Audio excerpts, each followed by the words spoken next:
ठीक है।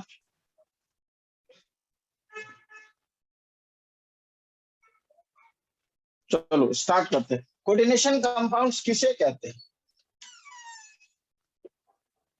Those compounds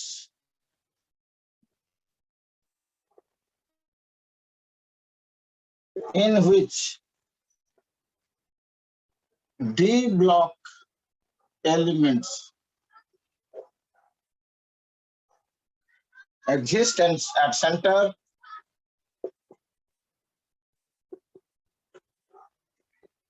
and bonded with other species through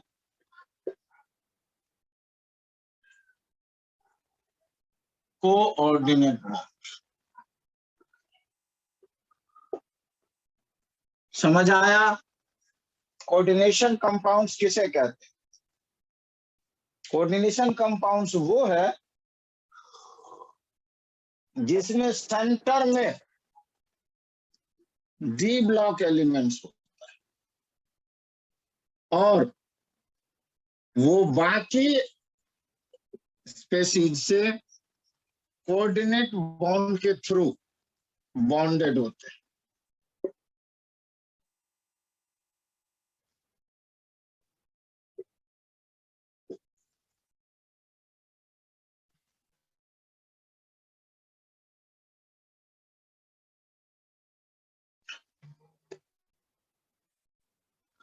समझ आया? प्लस माइनस 2, ठीक है।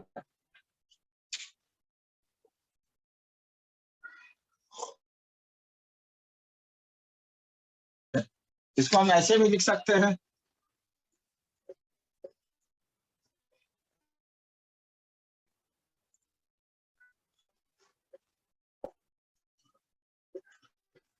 ये है कोऑर्डिनेट कंपाउंड्स। समझ आया? देखो कोऑर्डिनेट कंपाउंड्स किसे कहते हैं? सूरज कहाँ रहते हैं आप? नो सर वो कल नहीं थे, मतलब परसों सर घर में कुछ फंक्शन था तो सर वही गए थे। अब आप लोगों को प्रैक्टिस करना है। आप लोगों के डेट्स वेट सब सारे अनाउंस होने वाले हैं। 1.5 महीना 2 महीना में पेपर हो जाएगा। तो या तो सिंसियर होइए, हाँ, और सिंसियर होइए और टेस्ट बनाना शुरू कर दीजिए, प्रैक्टिस करना शुरू कर दीजिए, नहीं तो बनेगा नहीं बात। अब तो लगता है इस साल आपका कोटा जाने का प्लान बन ही गया ही नहीं। पेपर अगस्त में होंगे तो जून और जुलाई, जून आधा खत्म ही हो गया है। वैसे सोच रहा हूँ जुलाई में 1 जुलाई को निकल जाते हैं। तो जाके क्या करेंगे वहाँ? कहीं कोचिंग क्लासेस सर चलाएं। ठीक है, देख लेते हैं, कोई बात नहीं। लेकिन जो पढ़ रहे हैं उसको प्रैक्टिस करिए, तो उससे बात बनेगा नहीं। हमने एक वो शेयर किया है उसमें ऐप में कुछ 10 टेस्ट का सेट है, करके देखिए कितना आता है। और कुछ ऑफलाइन में भी किताब खरीद लीजिए, एमटीजी का previous year papers plus 15 mock test है, एक किताब है, उसको भी मैं शेयर कर दूंगा व्हाट्सएप ग्रुप में। वो किताब लेकर के बनाना शुरू कर दीजिए, ठीक है? Yes sir. खुशी, आपको भी वैसे ही करना है। चलो, कोऑर्डिनेशन कंपाउंड्स किसे कहते हैं, इसमें कोई डाउट है? समझ आया? ये कोऑर्डिनेशन कंपाउंड्स वो होते हैं जिसमें सेंटर में डी ब्लॉक एलिमेंट्स होते हैं।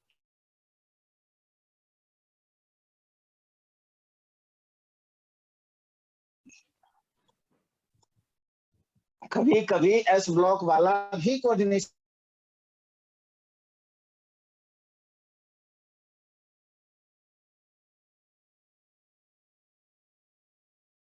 बनाते हैं और वो कोऑर्डिनेट बॉन्ड के थ्रू बॉन्डेड होते हैं। क्यों? क्योंकि इसमें वेकेंट डी ऑर्बिटल होता है, क्योंकि इसमें वेकेंट डी ऑर्बिटल प्रेजेंट होता है। पूछेगा ये कि डी ब्लॉक वाले ही क्यों बनाते हैं कोऑर्डिनेशन कंपाउंड्स? तो इसमें जो कोऑर्डिनेट बॉन्ड होता है वो डी ब्लॉक में बना होता है। अब HNO3 भी कहेंगे, देखिए O3 ओजोन, यहां भी कोऑर्डिनेट बॉन्ड है, ओजोन में भी कोऑर्डिनेट बॉन्ड है, लेकिन ये कोऑर्डिनेशन कंपाउंड्स नहीं है। HNO3 में भी कोऑर्डिनेशन बॉन्ड्स हैं, लेकिन ये कोऑर्डिनेट कंपाउंड्स नहीं है। कोऑर्डिनेट कंपाउंड्स वो होते हैं जिसमें सेंट्रल एटम डी ब्लॉक का एलिमेंट्स होता है और वो कोऑर्डिनेट बॉन्ड के थ्रू बॉन्डेड होते हैं बहुत सारे स्पीशीज। समझ आया? उसको लिखने का तरीका स्क्वायर ब्रैकेट में लिखते हैं। उसको कैसे लिखते हैं? Square bracket. ठीक है, यही होता है कोऑर्डिनेशन कंपाउंड। चलिए अगला कॉन्सेप्ट करते हैं, कोऑर्डिनेशन कंपाउंड्स और डबल सॉल्ट में क्या अंतर है। नेक्स्ट जो चीज आएगा आपको वो आएगा difference in double salt and coordination compounds. क्या डिफरेंस है, ये क्वेश्चन बार बार पूछ रहा है। देखिए डबल सॉल्ट जो होता है, एक्चुअली दोनों के हाई एटॉमिक मास होते हैं, दोनों के हाई एटॉमिक मासेज है, हाई एटॉमिक मासेज और large number of atoms, large number of atoms या स्पेसीज है, लार्ज नंबर ऑफ एटम्स या स्पेसीज है। दोनों में सिमिलरिटी है, तो डिफरेंस क्या है? On hydrolysis, on hydrolysis it completely dissociated, ये पूरा का पूरा डिसोसिएट हो जाता है। और ये हाइड्रोलिसिस करने पर पार्शियली डिसोसिएटेड। ये दोनों में डिफरेंस समझ आया? सिमिलैरिटी समझ आई और डिफरेंसेस समझ आया?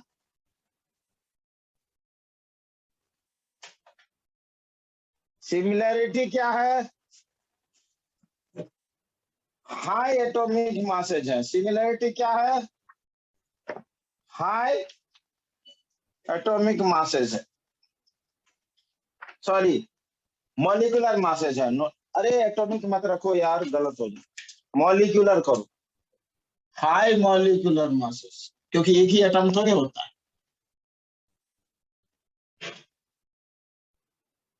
High molecular masses, large number of atom और स्पीसीज। क्या देखा? बहुत सारे एटम या स्पीसीज होती है इसके अंदर। एक ही कंपाउंड्स में बहुत सारी स्पीसीज है। समझ आया? और क्या है? हाइड्रोलिसिस, ये सिमिलरिटी, हाइड्रोलिसिस करेंगे तो ये तो कंप्लीटली डिसोसिएट होगा, लेकिन ये पार्शियली डिसोसिएट होगा। एग्जांपल देखिए, पोटास एलम। पोटास एलम क्या है? जो हम लोग कहते हैं फिटकिरी। फिटकिरी होता है, आफ्टर शेप लगाते हैं, K2SO4 Al2SO4 होल 3 24H2O। ये है पोटास एलम। क्या समझे? पोटास एलम क्या है?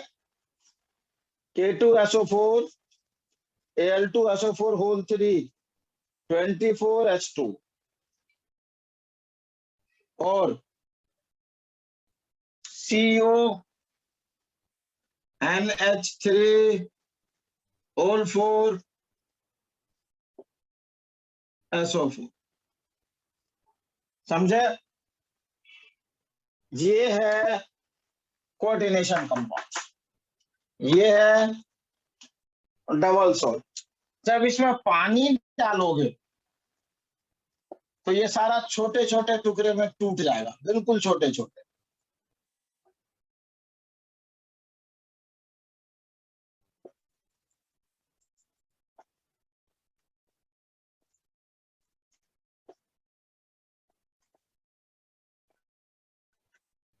क्या देखा? ये सारा छोटे छोटे में टूट गया सर। आप फिटकरी देखा आप लोगों ने किससे कभी या नहीं देखा है? नहीं देखो। देखे हैं सर। अरे अरे ये लोग तो जनरल है। ये देखो, ये जो दाढ़ी काटने के बाद लगाते हैं ना, मैं अभी देखा, ये देखो मेरे पास है। ये क्या करते हैं, दाढ़ी कटने के बाद आफ्टर शेव लगाते हैं। केमिस्ट्री वो तो में खा भी सकते हैं। नहीं खा नहीं सकते। अरे मैं बताता हूँ, अभी खाना नहीं है इसको। क्या क्या इसका बहुत, केमिस्ट्री में शायद इसके जितने इम्पोर्टेंस हैं उतने किसी चीज का नहीं। ये फिटकरी हम लगाते हैं आफ्टर शेव। क्यों?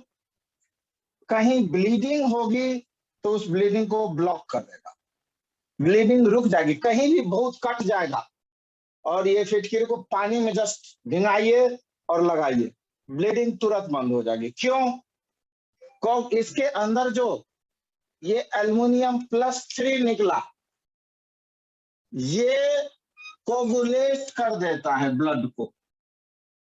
ब्लड को क्या करता है? कोगुलेट कर देता है। तो एक ये फंक्शन हुआ। घाव पर आप लगाते हैं तो बैक्टीरिया या अदर्स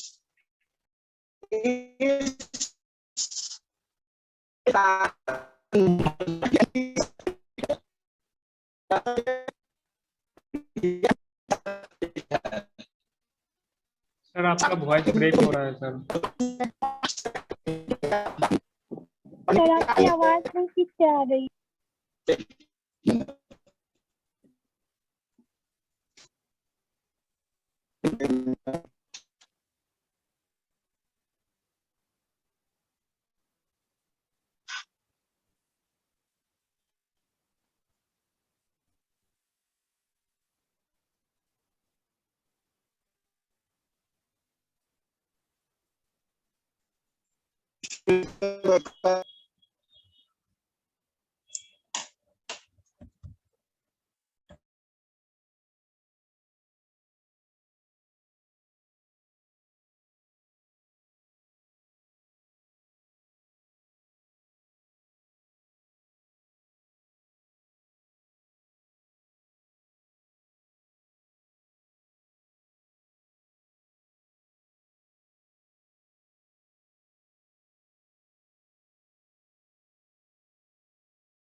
अब ठीक है बच्चों? यस। हाँ सर। यस सर, सही है सर।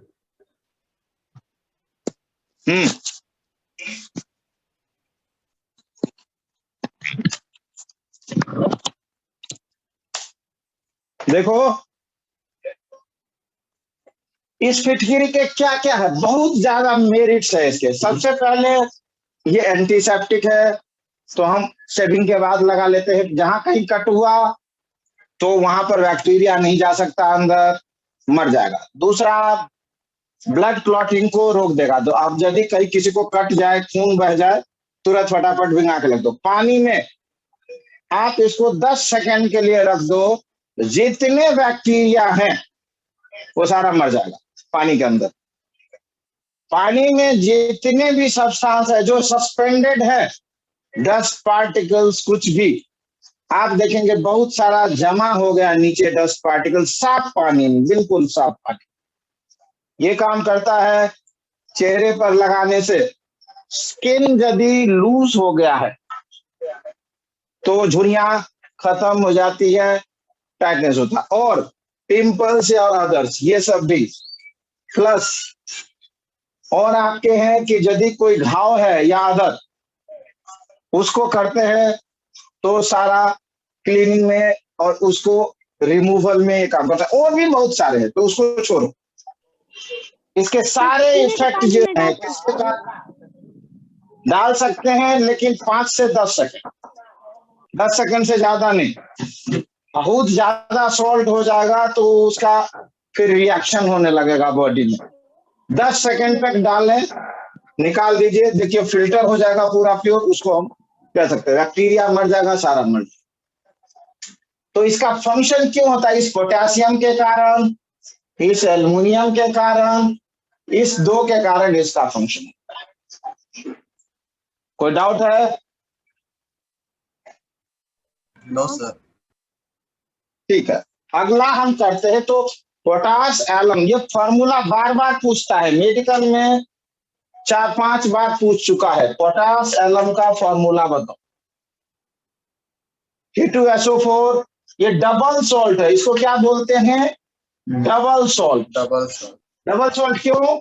क्योंकि इसमें एक सॉल्ट तो ये है और एक सॉल्ट ये। क्या समझे?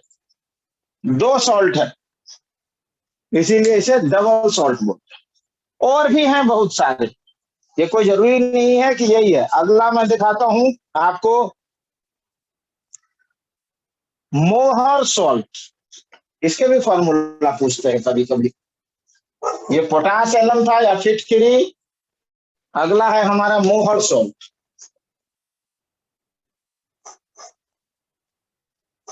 मोहर सॉल्ट का हमारा फॉर्मूला है FeSO4 dot NH4 twice SO4 dot 6H2O। पूछेगा ये पेपर में, मोहर सॉल्ट क्या होता है? समझ आया?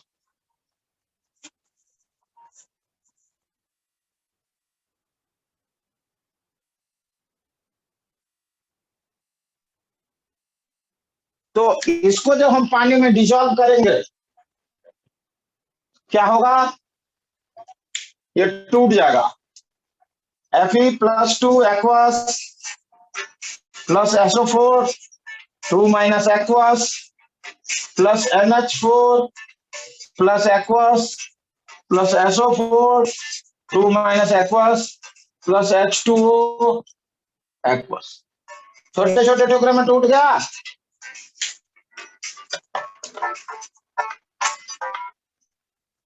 टूट गया या नहीं टूट गया? Yes sir. लेकिन जब हम ये वाला लेंगे, अब हम इस पे आते हैं,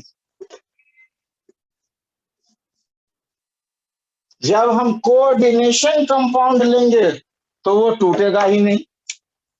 Cu NH3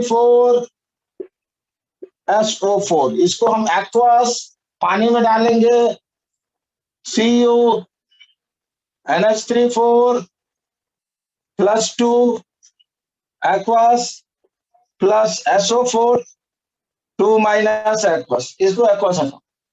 अब इसको फिर पानी में डालोगे, नो डिसोसिएशन। समझ आया? जो स्क्वायर ब्रैकेट के अंदर होता है वो नहीं टूटेगा। क्या देखा आपने?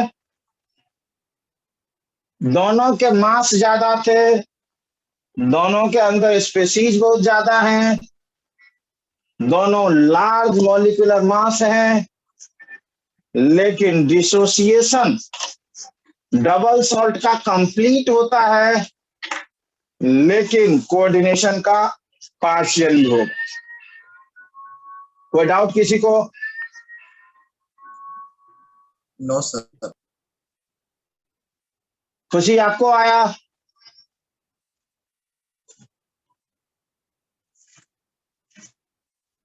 Devyanshi yes sir. आ गया, कोई डाउट नहीं?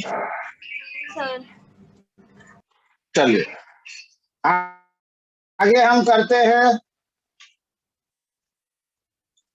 कितने टाइप का कॉम्प्लेक्स रहते हैं और हम कोऑर्डिनेशन केमिस्ट्री किसे कहते हैं। अब हमारा है केमिस्ट्री के अंदर ये एक ब्रांच ही है। और एक चीज मैं बता दूं, ये चैप्टर बहुत बहुत ज्यादा इंपॉर्टेंट है कंपटीशन के लिए। कैसे? देखिए, नीट में 5 क्वेश्चंस आते हैं इस चैप्टर से, +1 क्वेश्चन आते हैं डी एंड एफ। तो टोटल मिलाकर के डी एंड एफ 6 क्वेश्चन आते हैं। जेई में 3 क्वेश्चंस, 2 और 3 +1 क्वेश्चन, 4 क्वेश्चन आते हैं। अब देखो, 25 में से यदि 2 क्वेश्चन आ रहे हैं, 2 से 3 क्वेश्चन, तो कितना % हुआ? सर 10% से ज्यादा। जी हाँ। तो इस चैप्टर का नीट में और एडवांस में इससे 5 तक क्वेश्चन आते हैं। तो ये चैप्टर पूरी केमिस्ट्री में कंपटीशन के व्यू से सबसे ज्यादा इंपॉर्टेंट। लेकिन सीबीएसई में ये सिर्फ 3 नंबर का है, सॉलिड स्टेट से भी कम। सॉलिड स्टेट 4 नंबर का है। सीबीएसई में ये सिर्फ 3 नंबर का है, लेकिन कंपटीशन के अंदर ये 10 से 15% वेटेज रखता है अकेले एक चैप्टर। तो इसीलिए इसको बहुत अच्छी तरह से आपको करना है, इसमें कोई डाउट नहीं रहना चाहिए, कोई प्रॉब्लम नहीं बचना चाहिए। आगे करूं, और दूसरे बच्चे आपसे यहाँ पीछे होंगे, क्योंकि उनको 3 में से 1 या 2 क्वेश्चन में डाउट होगी, 1 वो बना लेंगे, 2 में डाउट होगी, तो आप उनसे यहीं आगे निकल सकते। चलो आगे करते हैं, टाइप्स ऑफ कॉम्प्लेक्सेस। आगे हम कर रहे हैं types of coordination compounds. Types of coordination compounds, या इसका दूसरा नाम है कॉम्प्लेक्स कंपाउंड।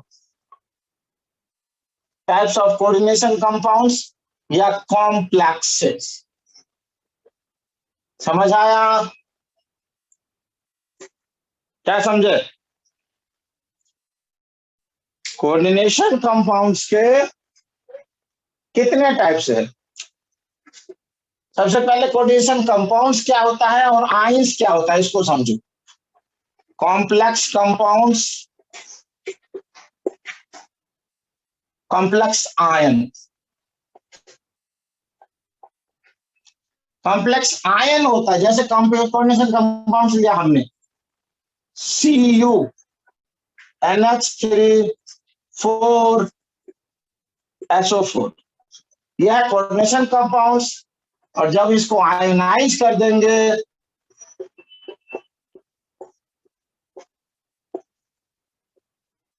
ये है कॉम्प्लेक्स आयन। समझ आया? जिसमें कोई चार्ज नहीं होता है वो कंपाउंड्स है, और जब उसमें से कुछ पार्ट हटा दिया तो वो है कॉम्प्लेक्स आयन। दूसरा एग्जांपल लेता हूं, K4 FeCN6, इसको हम यदि आयनाइज कर देंगे तो ये हो जाएगा FeCN6 4-, ये आयंस है। ये K+ अलग हो जाएगा, इसमें SO4 माइनस 2 माइनस अलग हो जाए। समझ आया? अब ये कोऑर्डिनेशन कॉम्प्लेक्स जो है, कंपाउंड जो है, उसको कहते हैं 3 टाइप का है, कैटायनिक, एनायनिक और न्यूट्रल। कैटायनिक, एनायनिक और न्यूट्रल। कैटायनिक जिसमें कोऑर्डिनेशन आइंस वाला कैटायन हो, जैसे ये है। कैटायनिक वाले में जिसमें कोऑर्डिनेशन जो पार्ट है वो कैटायन हो, जैसे देखो ये +2 चार्ज है, ये कैटायन है। एनायनिक जिसमें कोऑर्डिनेशन वाला पार्ट जो हो वो एनायन हो, और न्यूट्रल जिसमें कोई चार्ज नहीं है। न्यूट्रल कौन सा होगा? जिसमें कोई भी चार्ज ना हो, जैसे NiCO4, इसमें कोई चार्ज नहीं है। क्या कोई चार्ज?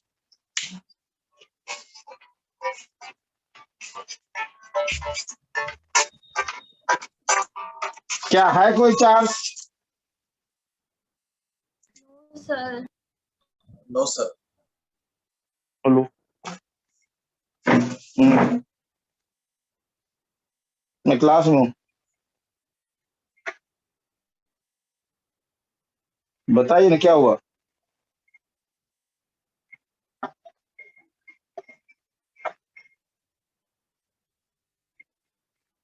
हम्म,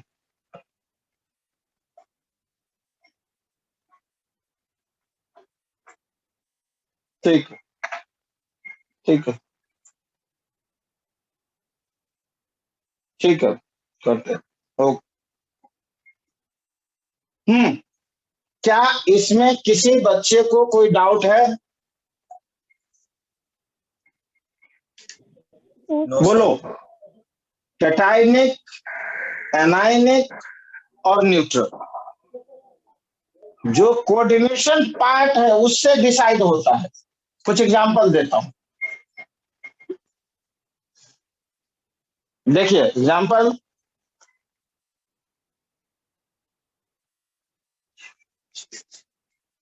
CO NH3 Cl3, ये किस पार्ट में आएगा? Compound sir, cation. अरे कौन सा है इस तीनों में से? हाँ? Cation sir. कैटायनिक न्यूट्रल है बुद्धू, ये न्यूट्रल है।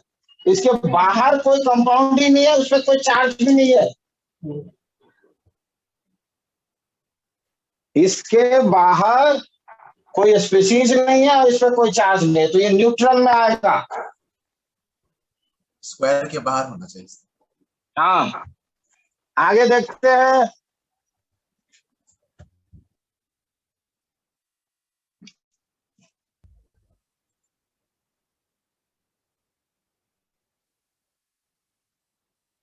ये कौन सा होगा? Sir anionic.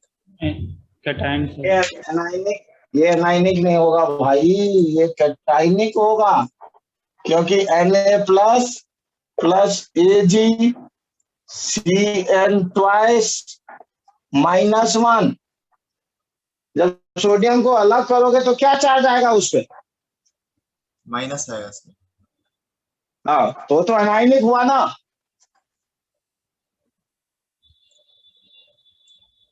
आया या नहीं आया? Yes sir. सर क्या होगा? अगला करें। ये एनायनिक है। अरे कौन सा चार्ज आ रहा है? माइनस। तो एनायनिक है ना। और करें। Yes sir. Yes sir.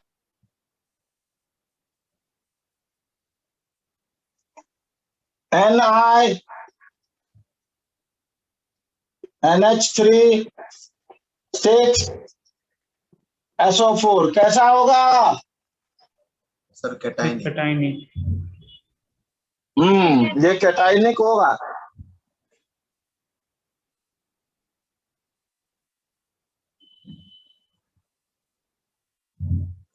इस तरफ बन जाएंगे। कोई डाउट है इसमें तो बताओ। सर पहचानने में दिक्कत हो रहा है सर। अरे तो उसको तोड़ दो ना। पहचानने में दिक्कत हो रहा है तो उसको ब्रेक डाउन कर दो। देखो इसको यदि हम तोड़ेंगे तो 4k प्लस अब प्लस FeCN6,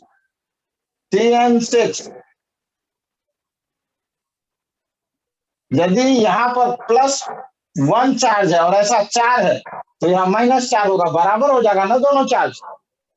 यस सर। यदि हम इसको तोड़ते हैं तो Ni NH3 6 +2 plus SO4 2 minus, जितना इस पे चार्ज उतना इस पे है। समझ आया? होगा या नहीं होगा? किसी बच्चे को कोई डाउट है तो बोलो। No sir. No, sir. अगला लेते हैं कुछ कंपाउंड।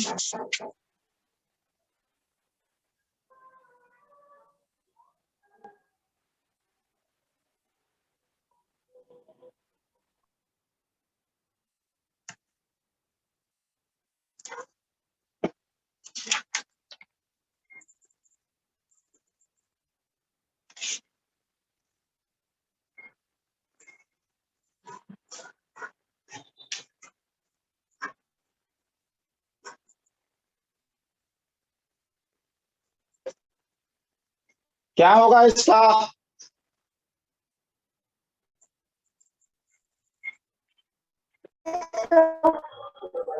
नो डाउट आ सर। गया आपको?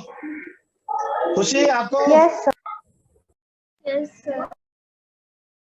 कोई डाउट नहीं, ठीक है। अगला करें।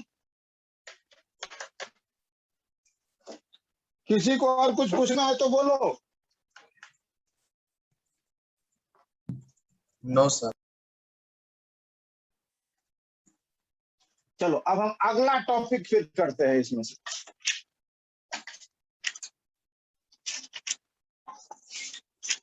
जिसके पास पैकेज है अपना पैकेज खोल लो। पैकेज में बहुत सारा चीज दिया हुआ है। यदि कुछ शॉर्टेज जहां होगी वहां आपको लिखते जाना है। समझ आया?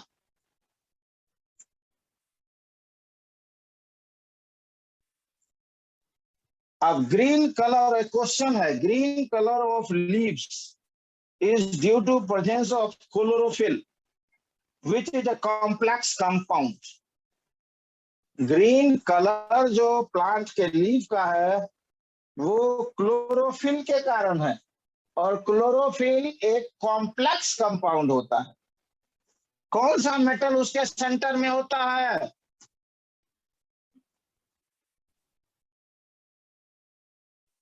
आयरन। बताओ भाई, बायो वाले बच्चे, क्लोरोफिल में कौन सा मेटल सेंटर में होता है? ये सवाल पूछ दिया है। वो एक कॉम्प्लेक्स कंपाउंड है। देखो ब्लड जो है, ब्लड भी एक कॉम्प्लेक्स कंपाउंड है। ब्लड ब्लड के अंदर एक पार्ट है हीमोग्लोबिन। हीमोग्लोबिन के अंदर एक पार्ट है हीम। हीम के अंदर सेंट्रल मेटल एटम। कौन सा मेटल? आयरन। आयरन।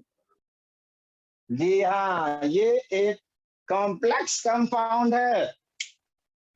मुझे बायोलॉजी तो इतना आ नहीं रहा है, लेकिन ब्लड के अंदर बहुत सारे components, haemoglobin, WBC, RBC, plasma, और क्या क्या होता है बताना।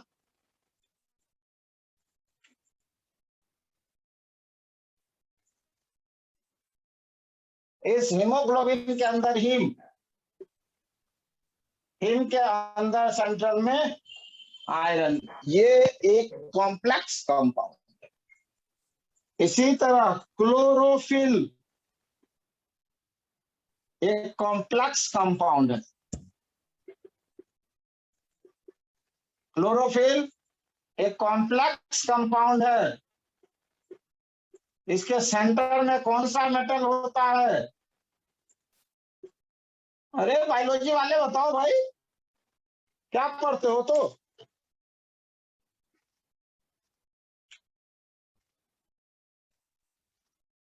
इसके सेंटर में मैग्नीशियम होता है। मैंने अभी कहा था कि कुछ एस ब्लॉक वाले भी कोऑर्डिनेशन कॉम्प्लेक्स बनाते हैं, लेकिन वो बहुत ही कम है। कुछ एस ब्लॉक वाले भी बनाते हैं, जैसा मैग्नीशियम। समझ आया? ये क्वेश्चन पेपर में आ चुका है 6-7 बार। दिग्विजय आया? Yes sir. चलो अगला सवाल। विटामिन बी कॉम्प्लेक्स में एक विटामिन है B12, उसके अंदर कौन सा मेटल होता है?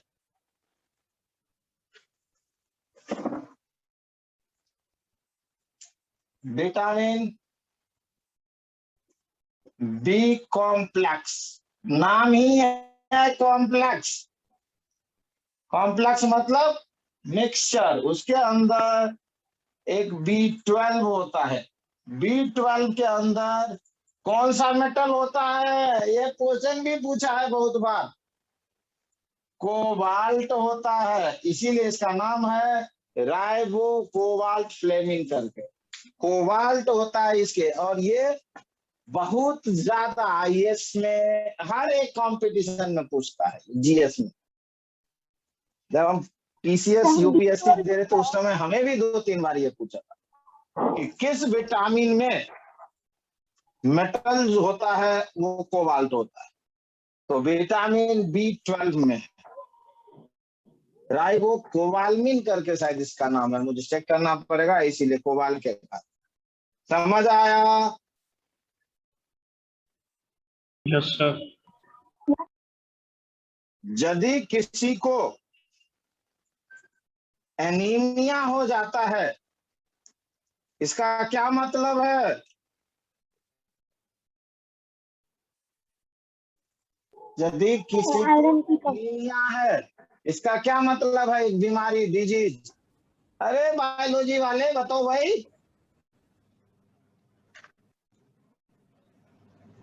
क्या? सर हीमोग्लोबिन कम है, या फिर आयरन की कमी है, या ब्लड की कमी है? हाँ भाई, एक ही बात हुई ना। आयरन कहाँ है? आयरन अलग से तो खा नहीं लेंगे, एक टुकड़ा लोहे का खा लेते हैं, ऐसा तो जाएगा नहीं बॉडी में। ब्लड में होता है वो तो, ब्लड की कमी। ब्लड में हीमोग्लोबिन की कमी है।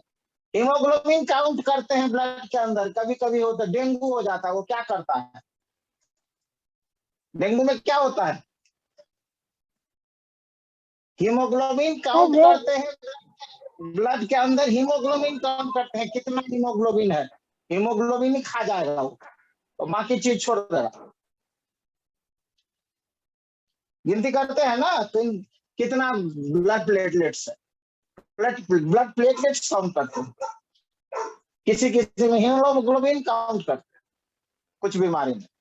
तो यहाँ पर हीमोग्लोबिन की कमी है, और हीमोग्लोबिन मतलब आयरन की कमी।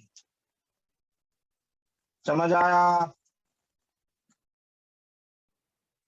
आ जाएगा या कोई डाउट अभी?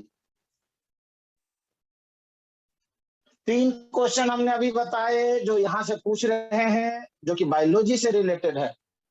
एक क्लोरोफिल का, एक ब्लड का, और एक एनीमिया से रिलेटेड।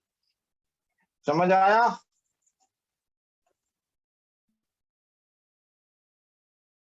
कभी कभी ऐसा भी पूछ देगा कि आयरन की डिफिशियंसी से क्या डिजीज होगा, क्या डिजीज होगा? एनीमिया। आयरन की डिफिशियंसी से क्या डिजीज होगा? एनीमिया।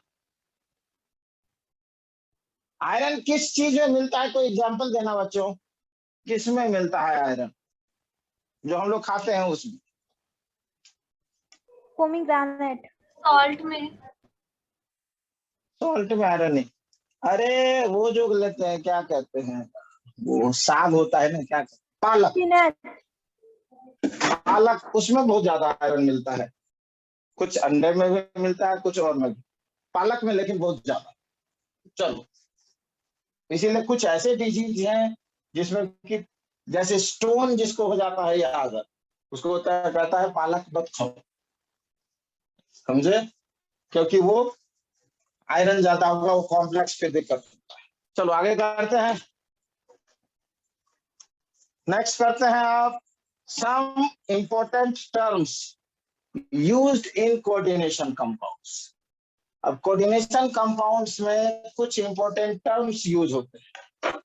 देखो, some important terms, some important terms used in coordination compounds.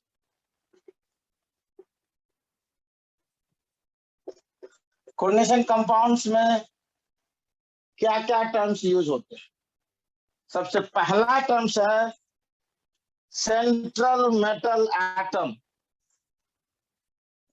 और ion.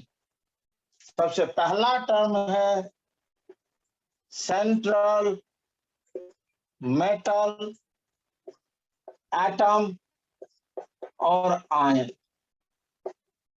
The metals mostly develop which provide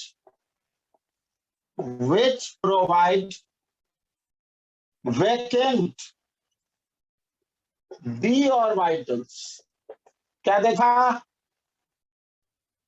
central metal atom जो सेंटर में होता है और वैकेंट डी ऑर्बिटल प्रोवाइड करता है। किस चीज के लिए? कोऑर्डिनेशन बॉन्ड फॉर्मेशन के लिए, for coordination bond formation, for coordination bond formation. किस चीज के लिए वैकेंट डी ऑर्बिटल प्रोवाइड करता है? बॉन्ड फॉर्मेशन के लिए। Is called central metal atom, और यदि उस पर चार्ज है तो central metal ion. Central metal ion क्या समझे? समझिए बच्चों, कोऑर्डिनेशन कंपाउंड्स के अंदर यदि जो बीच में सेंट्रल वाला एटम है वही तो बीच में होता है, बाकी सारा को जोड़े रहता है। जो बीच में है, जैसे देखिए ये निकेल, ये बीच में है, इससे ये जुड़ा है, ये जुड़ा है, ये जुड़ा है, ये जुड़ा है, ये जुड़ा है, ये जुड़ा है। Cn मान लिया, Cn, Cn, Cl, Cl, Cn, ये इतना जुड़ा हुआ है। तो ये तो इसी से जुड़ा हुआ है ना, ये तो सारे अलग अलग है। और ये कैसे जुड़ा है? इस कोऑर्डिनेट बॉन्ड से जुड़ा है। ये कोऑर्डिनेट बॉन्ड कैसे बना है? वैकेंट डी ऑर्बिटल को यूज किए करके। ये वैकेंट डी ऑर्बिटल किसने दिया है? ये सेंट्रल एटम ने दिया। यदि इस पे कोई चार्ज होगा तो सेंट्रल मेटल आयन कहलाएगा, और यदि उस पे चार्ज नहीं है तो सेंट्रल मेटल एटम कहलाएगा। जैसे देखो, हम इसमें कहें कि ये +2 है। अब निकेल NiCN4 Cl2 +2 कितना चार्ज है? X+ 4 into -1 plus 2 into -1 equal to +2, ओह -2। तो ये आ जाएगा x - 6 equal to -2, x equal to, ओह -2 मत रखो यार, -4 रखो, -4, तो x equal to +2। निकेल पर कितना आया, +2 चार्ज है, लेकिन यही NiCO4, इसमें निकेल पे क्या है, नो चार्ज, 0 चार्ज है, क्योंकि CO का 0 होता है चार्ज। तो जब 0 x + 0 × 4 = 0, तो x = 0। तो यहां है ये सेंट्रल मेटल एटम, यहां है ये सेंट्रल मेटल आयन। समझ आया फर्क, या किसी को कोई डाउट है? सोचिए, सेंट्रल मेटल एटम और सेंट्रल मेटल आयन क्या होता है? कोऑर्डिनेशन कंपाउंड में जो element vacant d orbital provide करता है कोऑर्डिनेशन बॉन्ड फॉर्मेशन के लिए, वही है सेंट्रल मेटल एटम। समझ आया? कभी कभी उसको आयंस भी बोलते हैं, कभी मेटल एटम भी बोलते हैं। रीजन, यदि उस पर चार्ज है तो आयन हो गया, चार्ज नहीं है तो आयन नहीं है। किसी को कोई डाउट है तो बोलो। No sir. अदिति, आपको नो सर। कोई डाउट नहीं है? ठीक है, आगे चलें तो नेहा।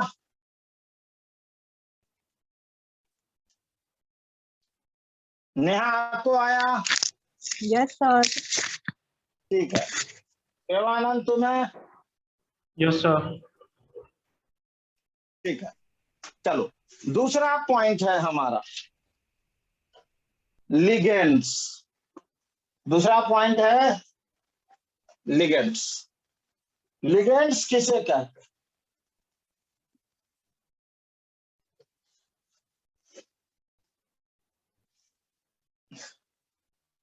दूसरा पॉइंट लिखिए, लिगेंड्स। एक क्वेश्चन देता हूं, लिगेंड्स का मतलब समझ आ जाए। एक क्वेश्चन यही का है, the colour shown by compounds is due to, multiple है और यदि मान लो 1 कर दो, electron, unpaired electron,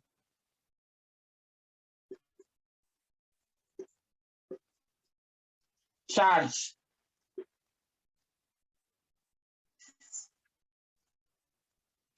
absorption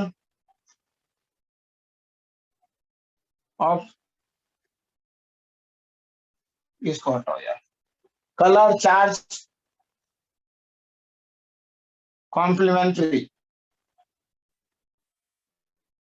colour due to absorption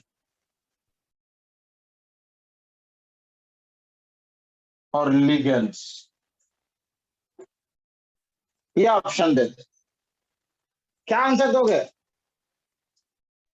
A or D? Sir A, C और D।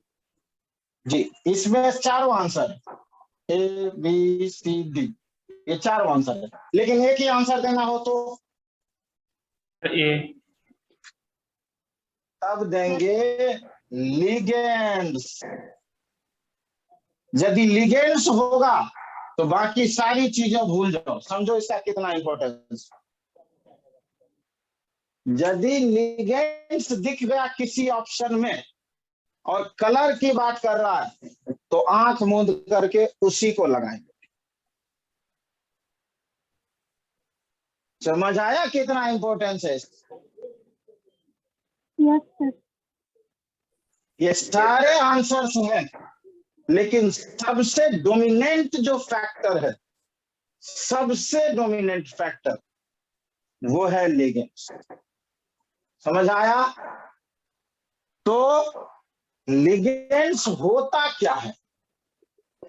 The species which bonded with central metal atom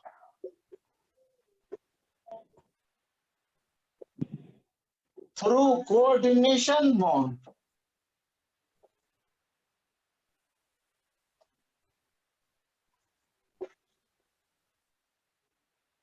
is called ligand.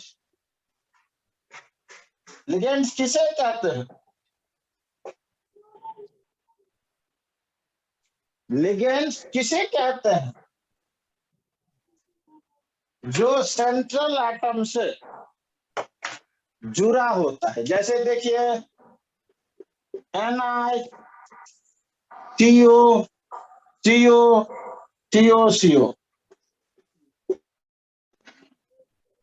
हमने अभी लिखा था NiCO4, ये तो सेंट्रल मेटल एटम है, और ये CO लिगेंड्स। समझ आया? ये क्या है? लिगेंड्स। दूसरा लेते हैं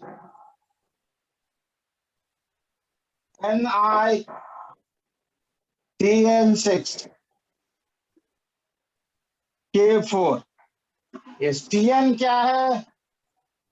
लिगेंड्स। Cu NH34 SO4। ये NH3 क्या है? जो इसके अंदर है वही होता है भाई। जो स्पीसीज कोऑर्डिनेशन स्फीयर के अंदर है। समझ आया? जो स्पीसीज कोऑर्डिनेशन स्फीयर के अंदर है वही है लिगेंड्स। जैसे ये कोऑर्डिनेशन स्फीयर के अंदर है, यही है लिगेंड्स। ये CN इस स्फीयर के अंदर है, यही है लिगेंड्स। ये NH3 कोऑर्डिनेशन स्फीयर के अंदर है, ये लिगेंड। SO4 नहीं है लिगेंड्स। समझ आया?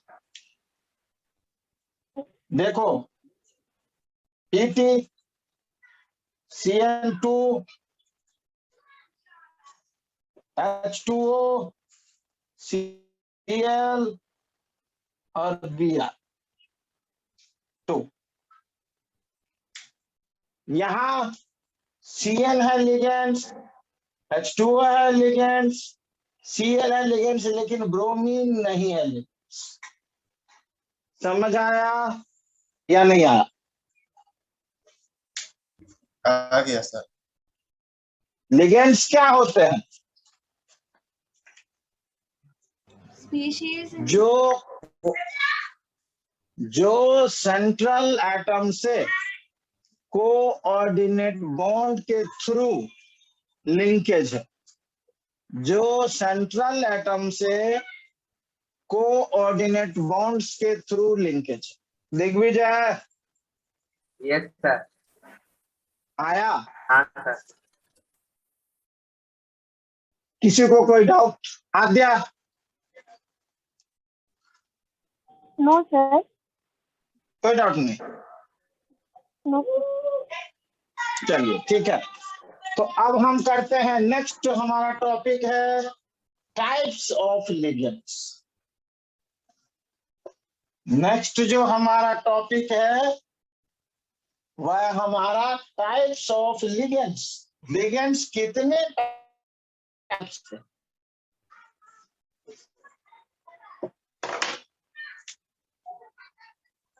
Types of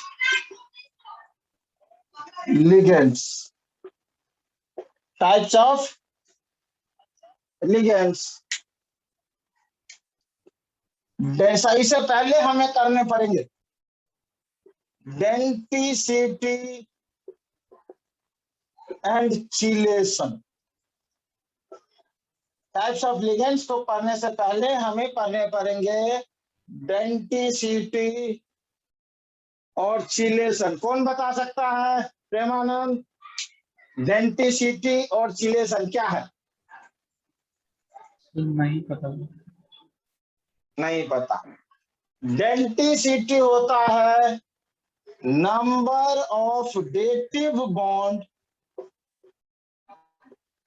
formed by ligands। Ligands जितना डेटिव बॉन्ड बना सकता है उसे डेंटिसिटी बोलते हैं। और चिलेशन का मतलब है रिंग। चिलेशन का मतलब है रिंग। अब इसके हिसाब से पहला part, A part type of ligands में मोनो डेंटेट या यूनी डेंटेट लिगेंड्स। लिगेंड्स के टाइप्स में हम चलते हैं तो पहला है हमारा मोनोडेंटेट और यूनिडेंटेट लिगेंड्स। मोनो का मतलब वन और डेंटेट का मतलब डेंटिसिटी। तो जिसकी डेंटिसिटी वन है, इसका मतलब जो एक ही डेटिव बॉन्ड बना सकता है। यूनिडेंटेट एक ही है डेंटिसिटी। समझ आया? जो एक ही डेटिव बॉन्ड बना सकता है, जैसे NH3 ये एक ही डेटिव बॉन्ड बना सकता है, ये मेटल हुआ। जैसे Cl- ये एक ही डेटिव बॉन्ड बना सकता है। जैसे H2O ये एक ही डेटिव बॉन्ड बना सकता है। एक चाहे कितने भी लोन पेयर हो, लेकिन एक ही डेटिव बॉन्ड बनाएगा एक एलिमेंट। जैसे Cn- ये एक ही डेटिव बॉन्ड बना सकता है, चाहे भले ही दो लोन पेयर है, लेकिन वो एक ही बना सकता है। समझ आया या नहीं आया? वो लिगेंड्स जो एक ही डेटिव बॉन्ड बना सकता है उसे बोलते हैं हम यूनिडेंटेट लिगेंड्स और मोनोडेंटेट लिगेंड्स। कोई डाउट है किसी को तो बोलो।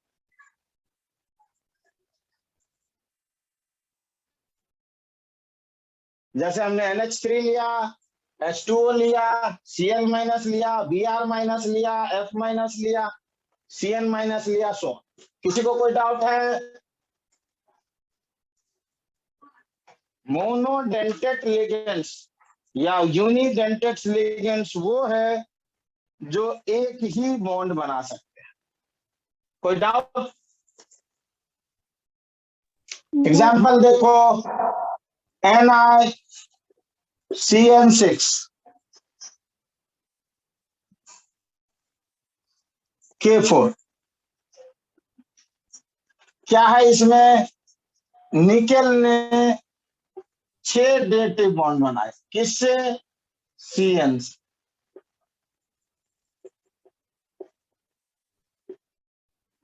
आया? कितने डेटिव बॉन्ड बनाए? एक में कितना डेटिव बॉन्ड बना है? एक सर। तो ये है मोनोडेंटेट लिगेंड्स। और कौन कौन से होंगे मोनोडेंटेट लिगेंड्स? जैसे एक मेटल लेते हैं, chlorine, H2O, NH3, Br, Cn- CO, ये सारे मोनोडेंटेट लिगेंड्स क्या है? क्या है ये? Sir monodentate ligands. मोनोडेंटेट का मतलब एक ही डेटिव बॉन्ड। मोनोडेंटेट का मतलब एक ही डेटिव बॉन्ड या यूनिडेंटेट। कोई डाउट है किसी को तो बोलो। No sir. ठीक है, प्रेमानंद आया? Yes, sir. अब हम दूसरा करते हैं डाइडेंटेट और बाइडेंटेट लिगेंड्स। डाइडेंटेट और बाइडेंटेट लिगेंड्स, इसका क्या मतलब है? सर आपका वीडियो ऑफ हो गया। अरे मोबाइल लगता है बंद हो गया था।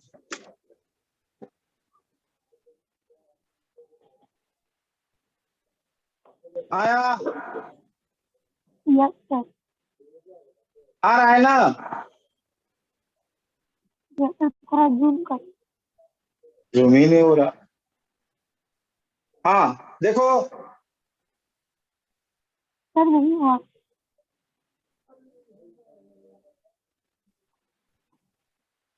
हाँ आया? Yes, sir.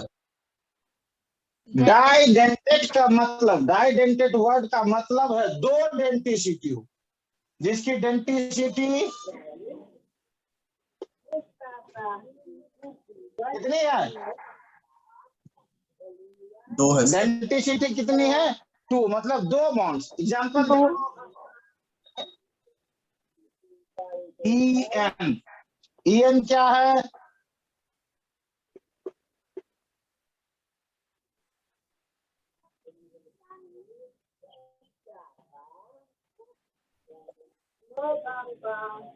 ये है EN।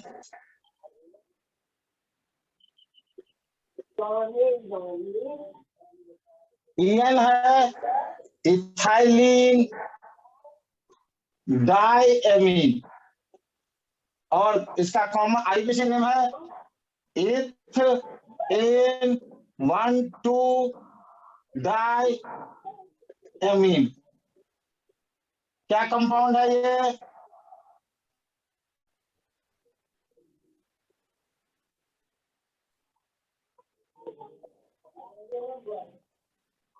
क्या कंपाउंड है?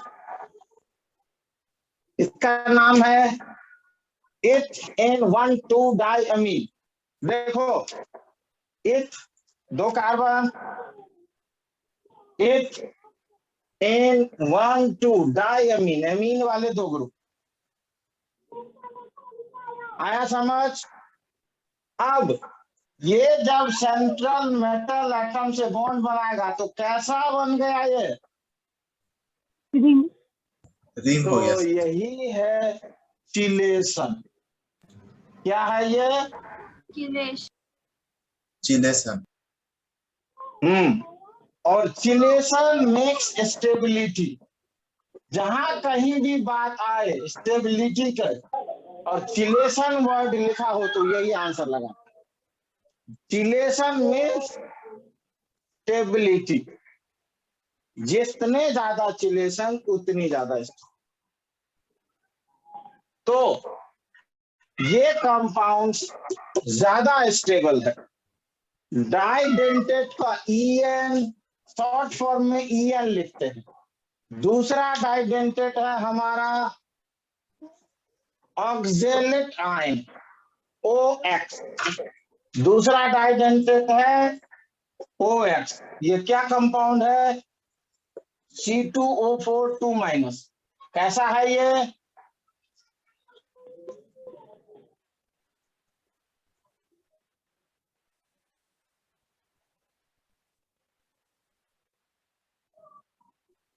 एक एटम, ध्यान से रखो, देखो, कोई भी एक एटम एक से ज्यादा डेंटिसिटी शो कर ही नहीं सकता।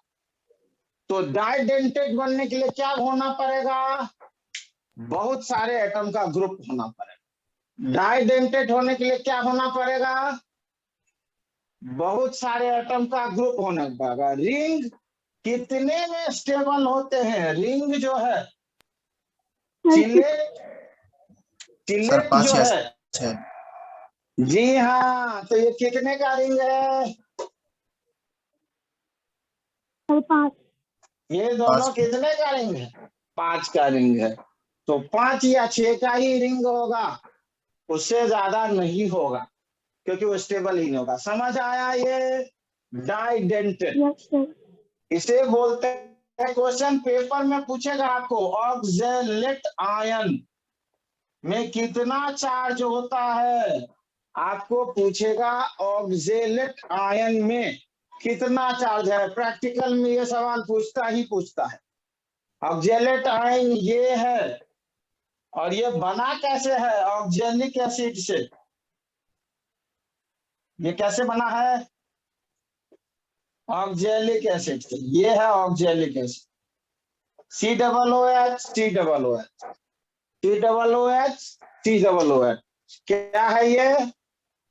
Oxalic acid. ऑक्जेलिक एसिड से दोनों H+ निकाल देंगे तो बनेगा ऑक्जेलेट आयन। ये एक डाइडेंटेट लिगेंड्स। कैसा है? Didentate. किसी बच्चे को कोई डाउट है तो बताओ। सर टाइम हो गया। हाँ, टाइम हो गया है तो छोड़ देते हैं। क्या किसी को कुछ पूछना है? 1 मिनट का टाइम सर। देता हूँ। गो थ्रू, फटाफट गो थ्रू। जितना पढ़ाया है गो थ्रू करो। तो आधे मिनट का टाइम दे रहा हूँ। देखो फटाफट, कुछ पूछना है तो पूछो। उल्टा पीछे से जितना पढ़ाया है।